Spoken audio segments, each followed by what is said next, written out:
Chapter 13.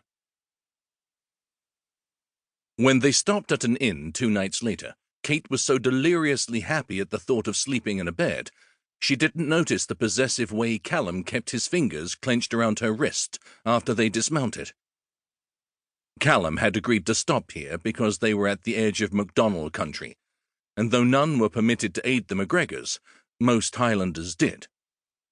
His men could use a hot meal, and mayhap if Kate slept in a bed this night, she would cease falling asleep in his arms.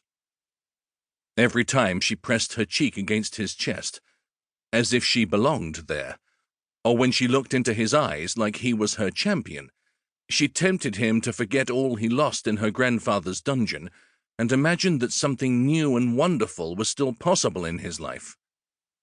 Hell, he was going daft, and the dulcet sound of her breath, the achingly sweet comfort she found in his embrace, were to blame. He had to find a horse for her to ride and get her out of his arms, and fast. But this night he kept her close to him, because even though the innkeeper, Ferguson MacDonald, was his friend, the price on a MacGregor head was too high for some to resist.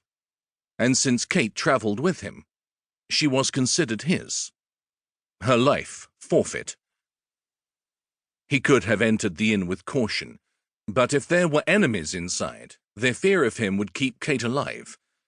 So, feeding what they knew of the devil, he brandished his sword and kicked open the door. He stood beneath the entryway like a wraith freed upon the swirling mist.